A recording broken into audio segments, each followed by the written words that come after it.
Alors bonjour, aujourd'hui on va parler de l'utilisation de l'intelligence artificielle dans l'art. Alors on voit une évolution extrêmement nette dans les dernières années, dans les derniers mois, même dans les derniers jours, dans les dernières secondes. Tout ce que l'on voit, toutes les publicités, tous les produits actuels sont aidés par l'IA, l'intelligence artificielle. Donc déjà, premièrement, comment ça fonctionne? Ce processus-là, ce procédé-là, depuis la démocratisation de ChatGPT, OpenAI de manière générale. C'est une boîte qui existe depuis près de 20 ans, donc c'est pas nouveau, rien de nouveau sous le soleil. Alors qu'est-ce qui se passe? Comment fonctionne cette technologie-là? C'est une technologie qui fonctionne par le principe de machine learning. Qu'est-ce que c'est? Une machine qui apprend. Ça veut dire que par chaque processus, par chaque procédé, elle va aller s'enrichir et utiliser ces bases de données pour essayer d'aller vers de nouveaux projets et de nouvelles réponses. Ça veut dire qu'en gros, plus tu vas nourrir une intelligence artificielle par rapport à une question précise, plus elle va pouvoir te répéter pratiquement ce qu'elle veut faire.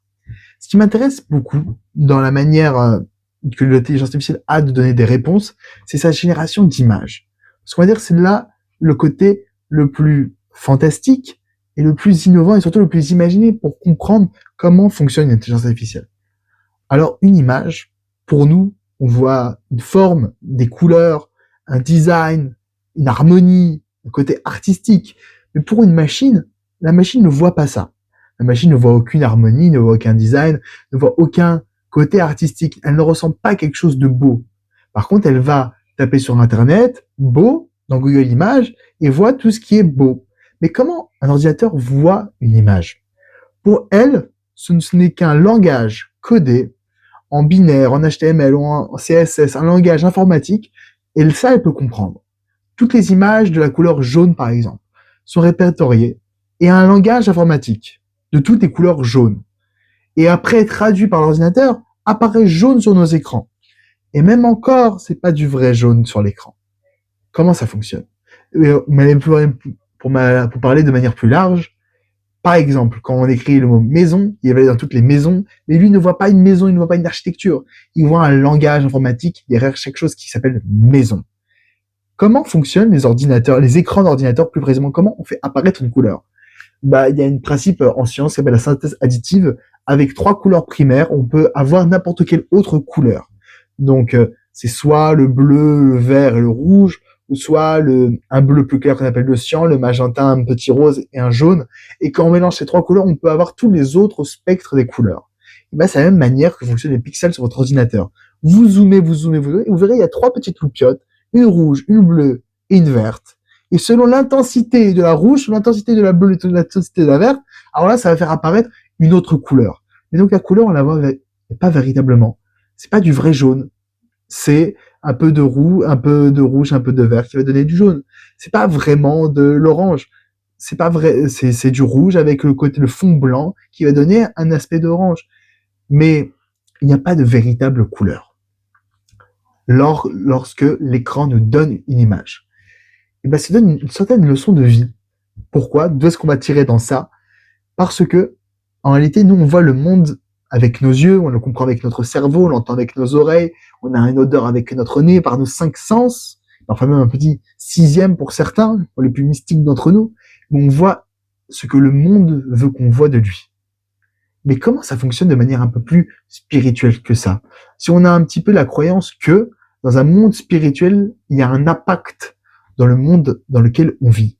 Il y a un impact, il y a une cohérence dans ça. Il y a une attraction du spirituel vers le matériel. C'est un peu ça qu'on peut imaginer. Ce monde spirituel fonctionne un peu comme fonctionnerait cet ordinateur d'OpenAI. En fait, ne voit pas d'image, ne voit pas quelque chose, ne voit pas de côté artistique. Pas forcément dans ce cas-là, mais il y a ce qu'on appelle l'humain qui a un nez, une bouche, des yeux, des oreilles, une certaine taille. Et alors, qu'est-ce que se passe-t-il? Il a ce codage-là. Il répète des patterns. Et de passer de simple codage informatique, quelque chose de totalement spirituel, quand l'information vient s'interpréter, se transformer, et vient se translate, se traduire dans ce monde-ci, ça va donner le monde dans lequel nous évoluons tous. Mais ce monde qui est en 4 dimensions, 3 dimensions d'espace, une dimension de temps, en réalité, on peut la faire voir d'une autre parcelle, d'une autre manière, un autre monde. Ce monde-là peut être vu d'une manière bien différente d'un point de vue spirituel. Il y a une chose intéressante. on peut pas imaginer ou concevoir quelque chose qui est au-dessus de nous, tel que l'image sur l'écran d'ordinateur, on peut pas voir comment il a été codé. Ça peut marcher dans un sens et pas dans l'autre. Le codage peut donner une image, mais enfin c'est compliqué en fait. Aujourd'hui on peut, mais c'est vrai que c'est très intéressant parce que une image donne un code. Par exemple, on peut donner un truc intéressant dans le logiciel Blender qui va faire du 3D. Et bah, je peux soit le coder en Python, ça donnait des formes, je fais 10 cm de haut, 45 cm de large, une forme arrondie avec un angle de 180 degrés. Ok. Donc là, c'est une manière de Python pour donner un truc 3D. Mais si avec une petite idée, je crée quelque chose de 3D, je le sculpte en le dessinant, et ben en fait, ça va s'interpréter dans un logiciel Python. Donc on voit bien que le code peut aller du Python, le code Python, ou n'importe quel autre code, vers sa ressemblance, sa réalisation. Et ben là, on peut voir aussi que la réalisation peut aller dans son code source. Et peut-être nous, on va essayer de coder plutôt formater, pas formater, on va essayer de pirater notre code source. Alors un point très intéressant. Un jour, quelqu'un m'a dit, moi, je ne crois pas en Dieu. Je lui dis, extraordinaire, on va s'éclater, on va discuter, toi et moi. Et je lui dis, tu fais quoi dans la vie? Il me dit, je joue à un jeu vidéo de manière professionnelle. C'est très intéressant. Si c'est la première fois que je vois ça, c'est vraiment un métier hors du commun, mais c'est un métier qui existe si tu y participes et tu gagnes ta vie grâce à ça. Mais j'ai réfléchi un petit peu et je dis cette phrase qui est sortie d'un seul coup et quand même je me dis waouh, j'ai été fort pour ce coup-là.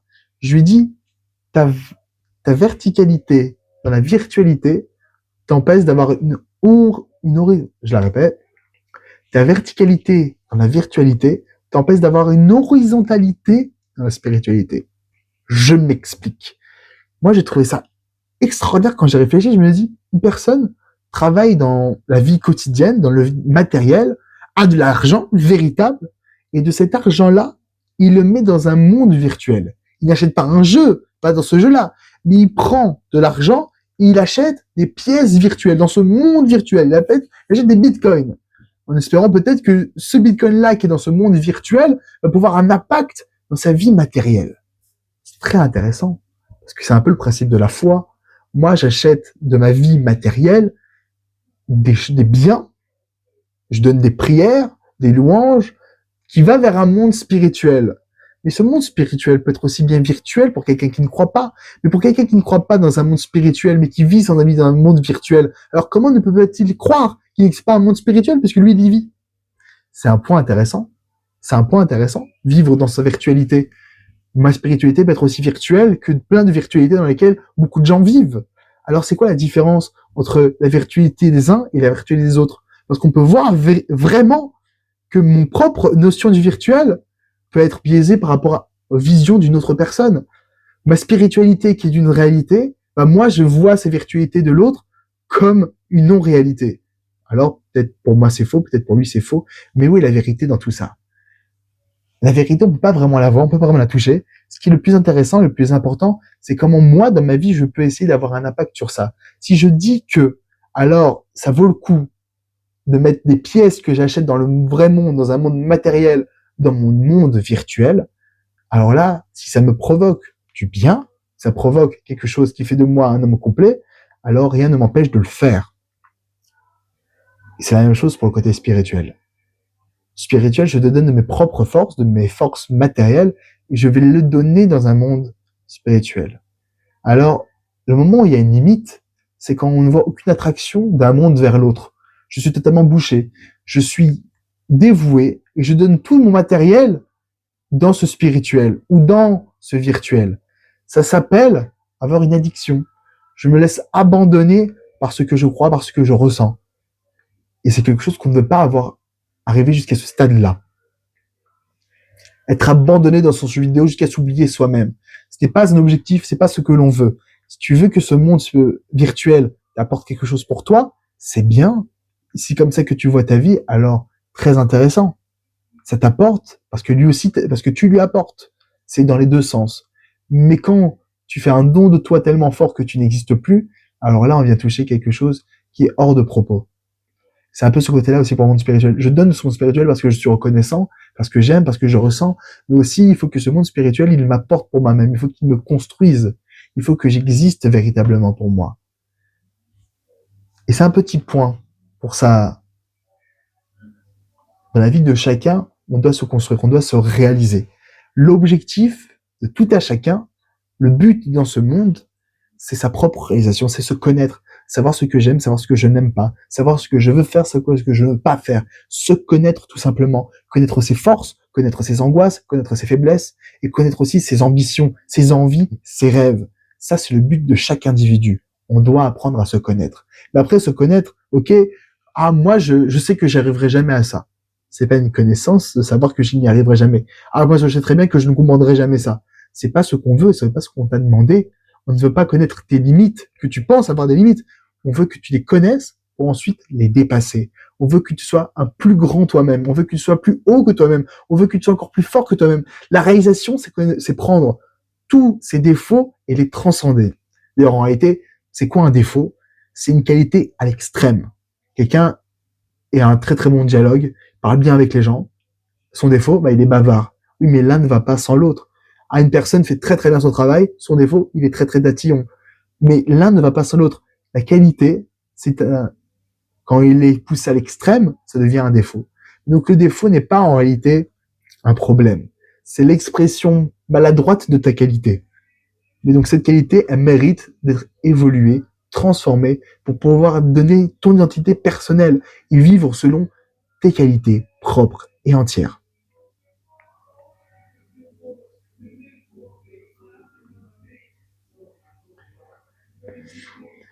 Et pour revenir à ce point sur la virtualité, et pour revenir à ce point sur l'intelligence artificielle, c'est vrai que l'utilisation de l'intelligence artificielle en tant que telle n'est pas un problème, même quand on est un artiste et qu'on aime travailler de ses propres mains, même quand on aime créer, réussir. C'est la manière dont elle est utilisée.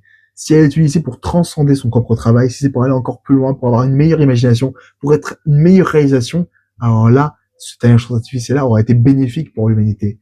Mais donc, si elle sert juste pour être de plus en plus impatient et paresseux, alors là, elle aurait été négative pour n'importe quelle personne qui l'utilise.